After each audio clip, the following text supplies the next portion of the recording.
오늘 우리에게 주시는 하나님의 말씀은 십자가의 도, 하나님의 능력입니다. 하나님의 능력으로 살아가기 위해서 어떻게 살아야 하는가를 말씀하고 있습니다. 오늘의 시대는 개인의 능력을 매우 중요하게 생각합니다.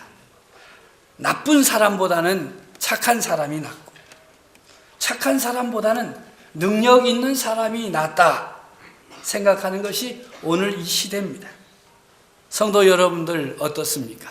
여러분들이 회사의 사장이라면 직원 한 사람 뽑으려고 하는데 기준을 착한 것에 두겠습니까? 능력에 두겠습니까? 아마 여러분들 착하기도 하고 능력도 있는 사람이라고 대답하고 싶으시겠죠.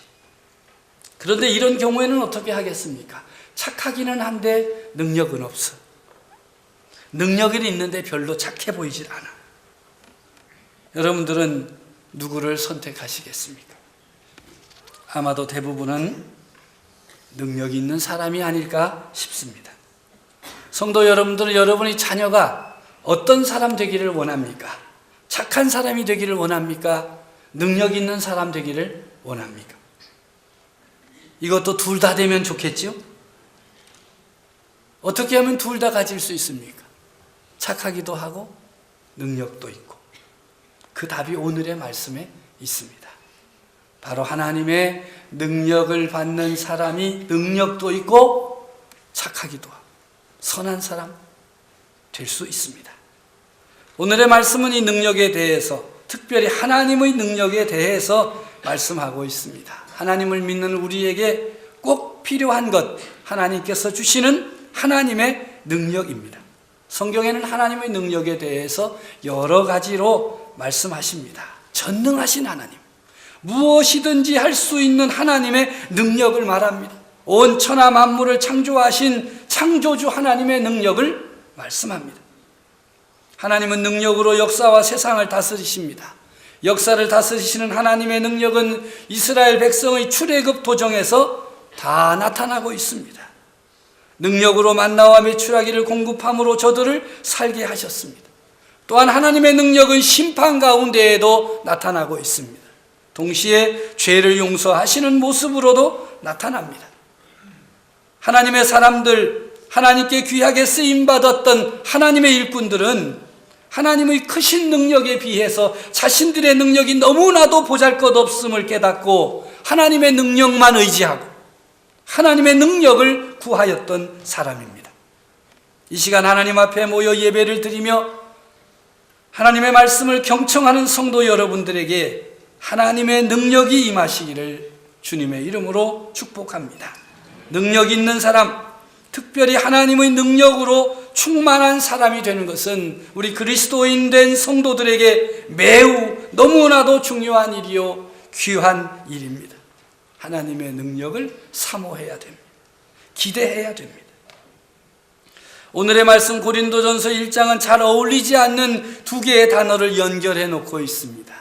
십자가의 도와 하나님의 능력입니다. 십자가의 도가 하나님의 능력이라고 말씀합니다. 십자가는 고난이요, 희생이요, 눈물이요, 아픔이며 죽음인데 어떻게 하나님의 능력이 될 수 있습니까? 이것이 하나님의 신비입니다. 믿음의 비밀이라고 할 수 있습니다. 제자들을 통하여 유대와 이방 지역에 예수 그리스도의 십자가 사건이 전파되었습니다.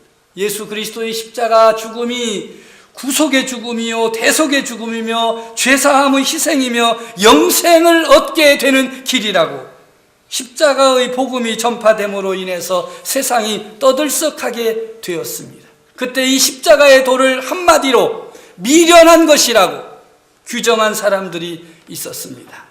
그들은 유대인과 헬라인들입니다. 유대인들은 표적을 구하고 헬라인은 지혜를 찾는 사람들입니다. 유대인들은 하나님의 이적을 중요하게 생각했습니다. 홍해를 가른 기적, 엘리야가 갈멜산에서 불로 응답받은 기적, 이러한 기적이 있어야 하나님의 능력이 임했다고 생각했습니다. 그래서 십자가에 달린 예수님을 향해서 이렇게 조롱하며 말했습니다. 지금 십자가에서 내려오라. 그러면 우리가 믿겠다. 대속의 죽임을 당하시고 있는 예수 그리스도, 고난과 고통 앞에서도 저들을 사랑하시는 주님을 향해서 유대인들은 말했습니다. 십자가에서 지금 내려와 봐라. 기적을 좀 나타내 봐라. 그러면 믿겠다. 헬라인들은 지혜를 찾는 사람들입니다. 그들은 굉장히 철학적인 사람들이에요. 그들의 이 가르침에 의하면 하나님은 인간에 의해 영향을 받는 존재가 아닙니다. 말씀이 어떻게 육신이 되어 오시고 십자가에 달릴 수 있느냐며 의심합니다. 자기들이 깨달을 수 있도록 설득해 주어야 하고 지혜 있는 가르침으로 이해시켜 주어야만 믿겠다고 말합니다. 최고의 선이신 하나님이 최악의 형틀에 달려있다는 것은 자신들을 이해시킬 수 없다고 결론을 내리고 십자가의 도는 미련한 것이라고 단정을 지었습니다. 지금 이 시대에도 십자가의 도를 미련한 것이라 생각하는 사람들이 너무나도 많습니다. 교회에 출석하는 사람들 가운데도 많이 있습니다.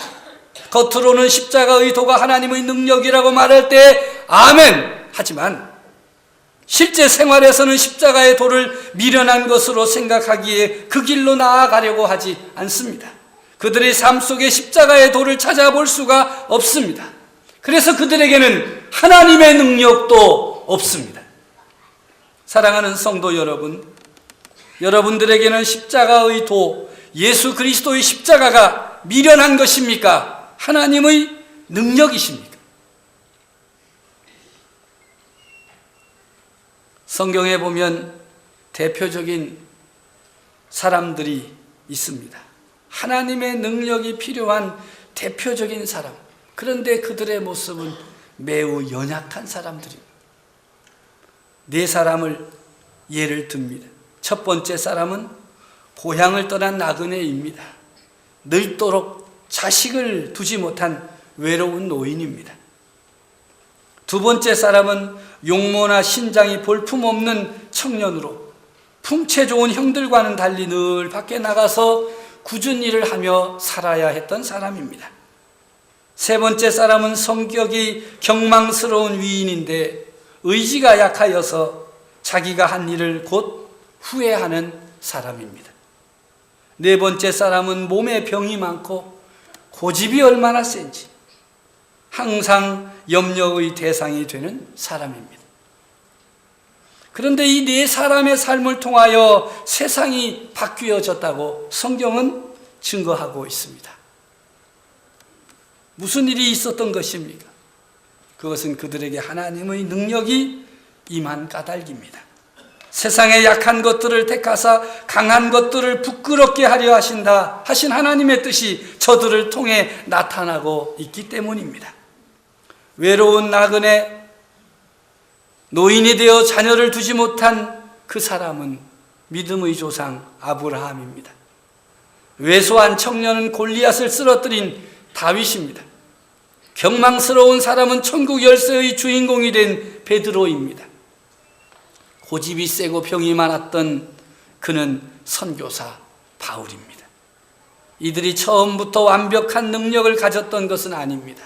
저들의 삶 속에 하나님의 능력이 들어왔기 때문에, 그들이 하나님의 능력으로 체험받았기 때문에 저들의 삶이 놀랍게 달라지고 자신들만 달라진 것이 아니라 세상을 변화시키고 세상의 역사를 바꾸어 놓는 위대한 인물들이 되었던 것입니다.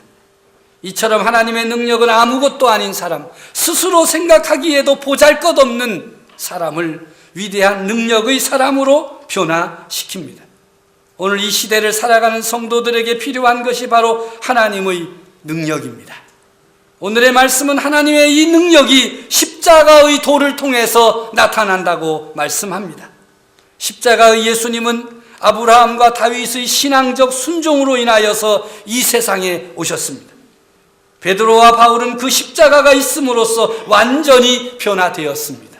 특별히 사도 바울은 십자가만이 자기의 자랑이라고, 세상의 모든 것 중에 모든 것이라고 고백했습니다. 갈라디아서 6장 14절의 말씀입니다. 그러나 내게는 우리 주 예수 그리스도의 십자가 외에 결코 자랑할 것이 없으니 그리스도로 말미암아 세상이 나를 대하여 십자가에 못 박히고 내가 또한 세상을 대하여 그러하니라. 우리는 앞에 약한 네 사람의 모습을 보았습니다. 그런데 그보다 더 약한 모습이 있습니다. 바로 십자가상에 달리신 예수님이십니다. 십자가 고난을 당하시고 더할 나위 없이 초라하고 약하게 죽으신 사실입니다. 그러나 이 십자가가 구원의 완성이 되었고 그 무엇보다 강한 은총으로서 온 세상을 뒤덮었습니다. 십자가의 도를 믿는 자들은 모두가 영생의 자리로 나올 수 있게 하셨습니다. 약한 것 중에 약한 것, 초라한 것 중의 초라한 것이 예수님의 십자가입니다. 그러함에도 우리는 이 약하고 초라하고 보잘것없는 십자가에 달리신 예수님을 자랑하여야 할 것입니다. 그 십자가에 하나님의 능력이 임하고 하나님의 능력의 역사가 나타나기 때문입니다. 그런데 왜 사도 바울은 고린도 교회 성도들에게 십자가의 도가 하나님의 능력이라고 강조하고 있습니까? 이 고린도 교회는 내부적으로는 개인적으로 좋아하는 지도자들을 중심으로 갈등하고 분열 현상을 드러냈습니다. 외부적으로는 다양한 민족과 집단 간의 갈등으로 인한 심각한 분열의 모습을 나타내었습니다. 심지어 누구에게 세례를 받았는가 하는 것이 권위의 기준이 되었습니다. 나는 베드로에게 세례받은 사람이다. 내가 이레베도 바울에게, 나는 아볼로에게 하면서 서로 자존심을 드러냈습니다. 이렇게 성도들이 자기들끼리 편을 만들고 팔을 만들고 분쟁하는 교회가 제대로 설 수가 있겠습니까? 고린도 교회는 이로 인해 많은 문제들을 갖게 되었습니다. 어느 교회나 문제 없는 교회는 없습니다. 그런데 그 문제를 해결하는 방법이 분명해야 됩니다. 그런데 이 고린도 교회는 문제가 생길 때마다 무엇이 옳으냐, 무엇이 잘못되었느냐를 판단의 기준으로 삼기보다는 누구 편이냐, 저 사람이 누구 편이냐, 그것으로 판단의 기준을 삼았습니다. 그러니 문제가 도무지 해결되지 않아요. 이게 옳은 거냐, 그른 거냐 해야 문제가 해결되는데 누구 편이냐? 그래서 무조건 편드는 거예요. 이런 분열 현상은 겉에 드러나는 현상에 집착할 뿐 근본을 보지 못함으로 생겨나는 것입니다. 아무리 세례를 베푼 사람이 권위가 있어 보여도 복음을 전해준 지도자가 고마워도 그들은 일꾼일 뿐입니다. 전달자에 불과합니다. 지도자들이 그들을 위하여 십자가에 못 박혀 죽은 것도 아니요, 그들을 구원하기 위해 이 세상에 온 것도 아닙니다. 세례를 누구에게 받은 것이 중요한 것이 아닙니다. 세례를 언제 받은 것도 중요하지 않습니다. 세례를 어디서 받느냐 하는 것도 중요하지 않습니다. 세례의 가장 중요한 의미가 무엇입니까? 우리를 위하여 죽으신 주 예수 그리스도와 함께 죽는 경험을 하는 것입니다. 세례를 받음으로 인해서 내가 세상에 대하여 죽었습니다. 죄에 대하여 죽었습니다. 나는 이제 내 것이 아닙니다. 주님의 것입니다. 오직 주님을 믿는 믿음으로 살겠습니다.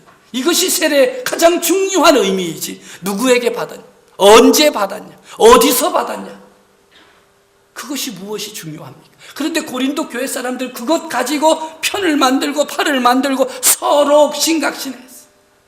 교회가 시끄러워. 사도 바울은 이런 다툼, 분열과 분쟁에 대한 유일한 해결책은 오직 예수 그리스도의 십자가를 바로 이해하고 바로 붙들고 바로 믿어야 한다는 사실을 강조하기 위해서 오늘의 말씀을 쓴 것입니다. 십자가는 구원을 얻는 사람에게는 능력과 지혜가 되지만 구원을 얻지 못하는 사람들에게는 미련한 것일 뿐입니다.